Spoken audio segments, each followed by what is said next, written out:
ভয়াবহ বন্যায় কবলিত ফেনীর উত্তরের ৩ উপজেলা ফুলগাজী, পরশুরাম ও ছাগলনাইয়ার শতাধিক গ্রামের লক্ষাধিক মানুষ তলিয়ে আছে রাস্তাঘাট ও ঘরবসতি। বিপদসীমার উপর দিয়ে বইছে মুহুরী, কহুয়া ও সিলুনিয়া নদীর পানি। নিরাপদ আশ্রয়ের খোঁজে বন্যা দুর্গতরা। এ বিষয়ে আরও জানাতে ফুলগাজী থেকে যুক্ত হচ্ছেন সহকর্মী সোলাইমান ডালিম। সোলাইমান, জানাবেন বর্তমান কি পরিস্থিতি আর দুর্গতদের জন্য কোনো সাহায্য সহযোগিতা পৌঁছালো কিনা?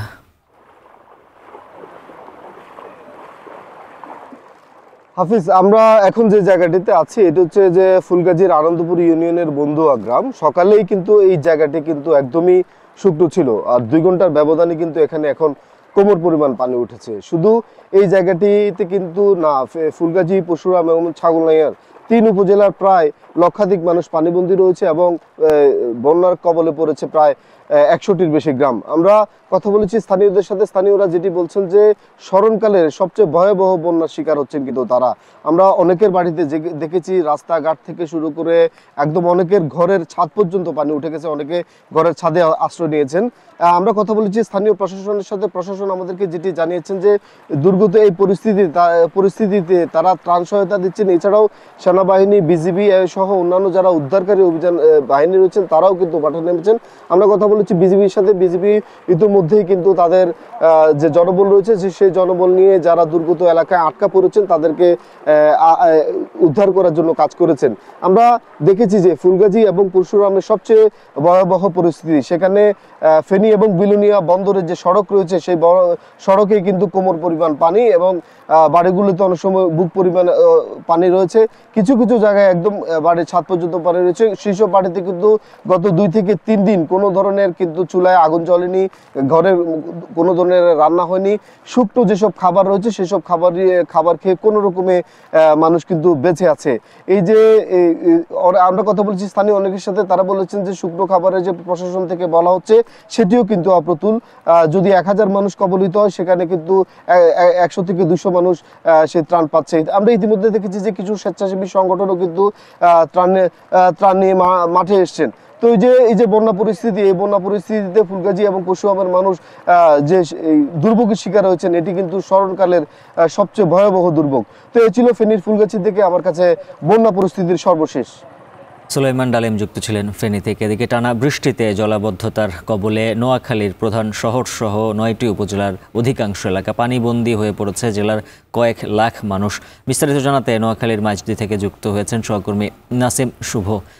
শুভ, জলাবদ্ধতার সবশেষ পরিস্থিতি কি, আর কাজে বের হওয়া মানুষদের দুর্ভোগ কতটুকু? উজ্জ্বল, এতক্ষণ সহকর্মী সোলাইমান হাজারি ডালিম, যিনি ফেনী থেকে জানাচ্ছিলেন ফেনীর বন্যার যে দুর্ভোগের কথা, সে একই চিত্র কিন্তু নোয়াখালীতেও কিন্তু গতকাল রাত থেকে ফেনীর যে বানের পানি সেগুলো প্রবেশ শুরু করেছে বলে আমরা জানতে পেরেছি। যার কারণে কিন্তু নোয়াখালীতে গত 1 সপ্তাহের যে জলাবদ্ধতা সেটি 2-1 দিনের মধ্যেই বন্যায় রূপ নিতে পারে, এমনটাই কিন্তু আশঙ্কা করছেন স্থানীয়রা। তো আমি আজ সকাল থেকে কিন্তু নোয়াখালী জেলা শহরের বিভিন্ন এলাকায় ঘুরে দেখেছি। আসলে এখন পর্যন্ত পানি কমার কোনো লক্ষণ আমরা দেখিনি। জলাবদ্ধতা কিন্তু এখন পর্যন্ত খুব একটা কমার লক্ষণ দেখিনি, বরং আজ সকাল থেকে বৃষ্টির পরিমাণ অন্য সময় থেকে তুলনামূলকভাবে আরো বেড়েছে। কিছুক্ষণ থেমে থেমে কিন্তু বৃষ্টি হচ্ছে। তো নোয়াখালীতে গত 7 দিন থেকে মূলত নোয়াখালী জেলা শহর, মাইজদি সহ পুরো 9টি উপজেলায় কিন্তু পানির নিচে আছে। সার্বিক পরিস্থিতি বিবেচনায় কিন্তু গতকাল দুপুরে নোয়াখালী জেলা প্রশাসক দেওয়ান মাহবুবুর রহমান নোয়াখালী জেলার সকল শিক্ষা প্রতিষ্ঠান বন্ধ ঘোষণা করেছেন। এছাড়া নোয়াখালীর যে উপজেলাগুলো রয়েছে সেগুলোতে ব্যাপক ক্ষয়ক্ষতির খবর কিন্তু আমরা পাওয়া শুরু করেছি।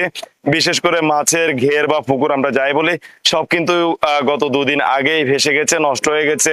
মাঠে থাকা সবজি থেকে শুরু করে ধানের মাঠ, এছাড়া অনেক এলাকা রয়েছে যেগুলোতে গত 3 থেকে 4 দিন যাবত কিন্তু কারো চুলোয় রান্না চড়ানোর মতো কিন্তু খবর আমরা পাইনি। সব মিলিয়ে নোয়াখালীর মানুষ কিন্তু আসলে খুবই খারাপ সময় কাটাচ্ছে। এদিকে গতকাল রাত থেকে কিন্তু নোয়াখালীতে যেই খবর আমরা পাচ্ছি যে ফেনীর যে বন্যার পানি সেটি নোয়াখালীতে পার্শ্ববর্তী জেলা হওয়ায় প্রবেশ শুরু করেছে, এবং এতে কিন্তু নোয়াখালীর স্থানীয়দের মাঝে অনেকটা আতঙ্ক, উৎকণ্ঠা বিরাজ করছে। গতকাল রাতে কিন্তু নোয়াখালীর বেশ কয়েকটি উপজেলায় স্থানীয়রা অনেকেই কিন্তু নিকটবর্তী যে আশ্রয় কেন্দ্রগুলো রয়েছে সেগুলোতে আশ্রয় নিয়েছেন বলে আমরা জানতে পেরেছি। তো আমি কথা বলেছি নোয়াখালীর জেলা প্রশাসকের সাথে, তিনি জানিয়েছেন আসলে পানি নিরসনে তারা কাজ করছেন এবং তারা স্থানীয়দের এই দুর্ভোগ লাঘবে যতটুকু করার প্রয়োজন সে অনুযায়ী তারা তাদের চেষ্টা চালিয়ে যাচ্ছেন। তো উজ্জ্বল, এ ছিল আসলে নোয়াখালী থেকে জলাবদ্ধতা এবং পানি নিয়ে আমার কাছে এখন পর্যন্ত সব শেষ। নাসিম শুভ জানাচ্ছিলেন নোয়াখালীর জলাবদ্ধতার খবর। এদিকে